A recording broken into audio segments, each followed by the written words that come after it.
Hello everyone, my name is Oleg Shimansky and this is Układ Sił, Balance of Power, the Polish magazine about international relations. Today we are at the Warsaw Security Forum and I'm very pleased to be joined by Oleg Shimansky, Deputy Minister for Veterans Affairs of Ukraine. Hello sir.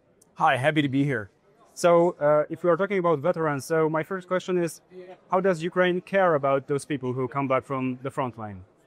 I think actually first thing important to say is that for us, a veteran is not only a name, but it's also a legal status.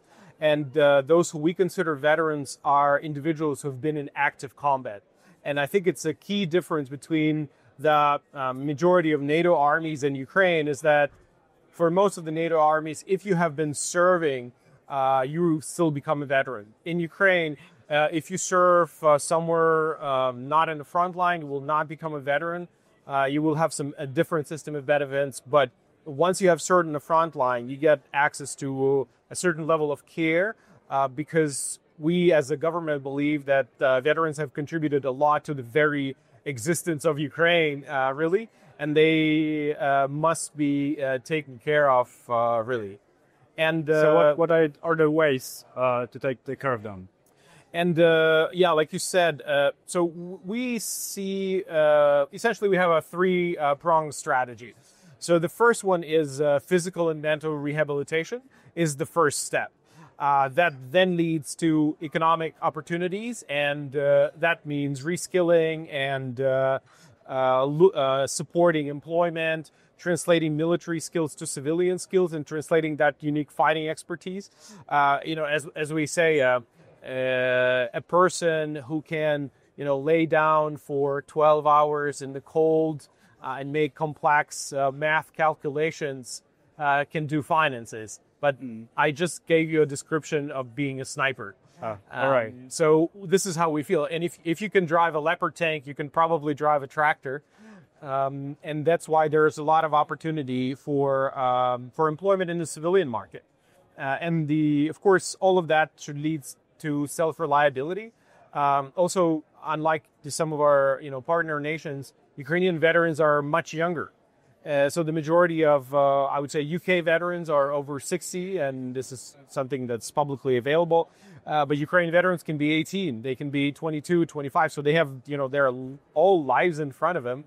And that's why we feel that we must provide support that would allow them to reintegrate back into the civilian lives and civilian labor market so that they can become independent and, live fulfilling lives. But you also mentioned mental health, and I think it is an issue when you come back from the front line from war. And many of those people sadly will suffer from PTSD and other conditions. So how actually you can help them to win them back to the society, as you said? How can you do it mentally? I think this is a great and a tough question, if I'm being honest. And the first problem is that we don't yet have the data. Actually, some data that we do have from other countries shows that less than 10% of those who have been in the fight actually have PTSD.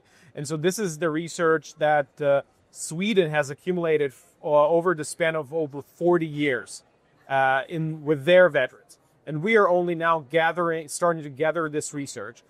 But I can absolutely assure you that, of course, veterans, but all of Ukrainians are going through a certain level of stress and would require support. Even if you live in a civilian city, you have air raids every day, and there are a couple of those. There was a very big airstrike 2 days ago. But as a government, we certainly we are already providing mental health counseling, so Ukrainian veterans can can talk to a therapist at the expense of the government. Do they take this opportunity to do this actually? Some do, some not, and again, well pointed that I think there's a certain level of stigma. I mean, I don't know how about Poland, but I think Ukraine historically, with a post-Soviet legacy, therapy and mental health. It's a sign of weakness, right? Exactly. It wasn't really a thing, but I think we are getting to it, and in fact, a lot of our military are starting to accept that because there's a lot of stress, and you're looking for ways how to handle this. And people are turning to therapy, but I think the other side of it is the supply. I don't think that we have enough mental health professionals, especially those that are trained on working with war trauma, that even can respond to such questions and provide this support.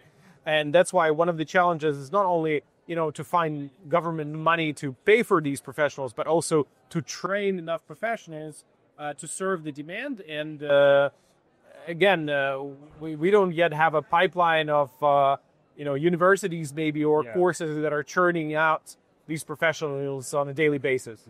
I live in Poznań, is a city in Poland, and I used to work as a local journalist. I was once in a hospital, and there was a Ukrainian soldier who lost his back in the Russian attack, and he was cured, and he had a therapy in this hospital with Polish medical practitioners.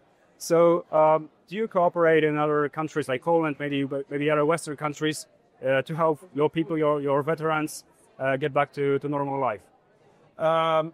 We do, and one of the things that Poland and Polish government and Polish people primarily, have provided a lot of support and are just supporting on a personal level.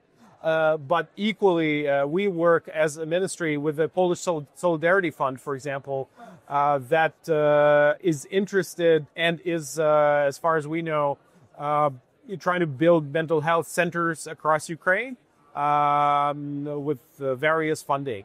So, Polish government is definitely involved, and I think this is something where we really need to participate, to work together.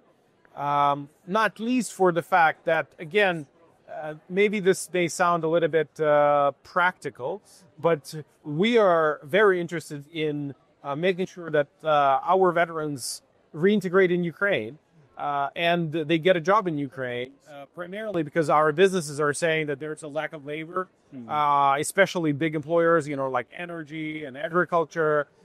They are willing to invest in reskilling veterans, and that's why I think we need to work together so that they reintegrate in Ukraine and the economy of this region grows together. So economy is very important, but also how important is this for the morale of the fighting people? Say again?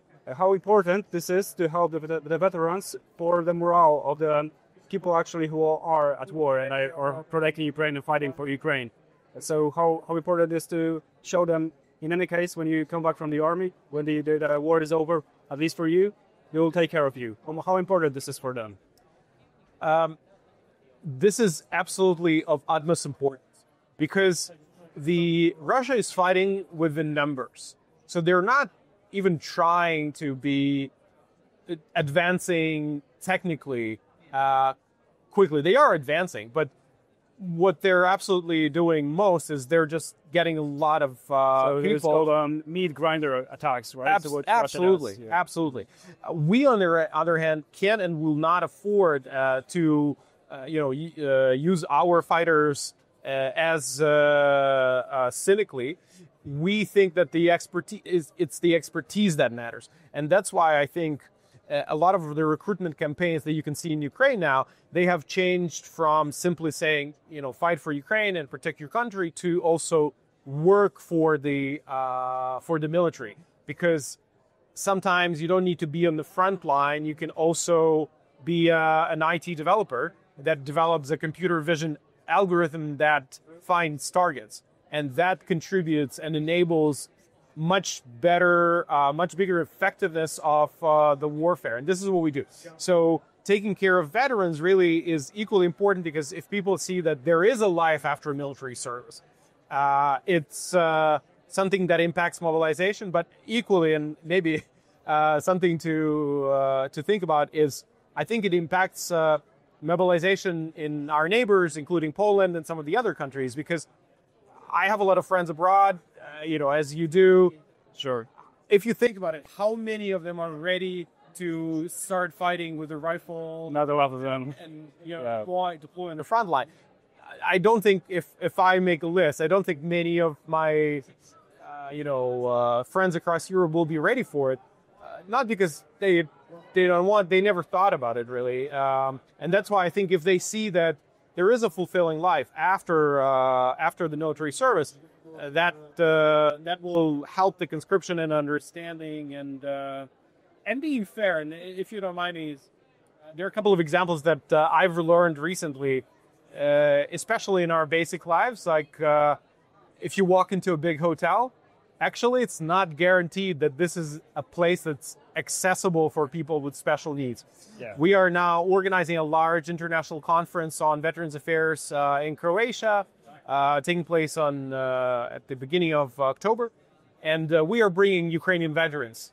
And some of the largest hotels barely manage to find 2 or 3 fully adapted rooms to the needs of people who have maybe double amputations. Yeah, so that's also very demanding, and we should be prepared not only in Ukraine but also in Europe to actually help. So those people. So thank you very much for highlighting those very important issues regarding veterans. I found this interview very interesting. So thank you. Thank you very much. So Appreciate it. Yeah, thank you. I was interviewing Oleg Szymansky, who is a deputy minister for Veteran Affairs of Ukraine. Thank you very much, sir, again, and many thanks to our viewers.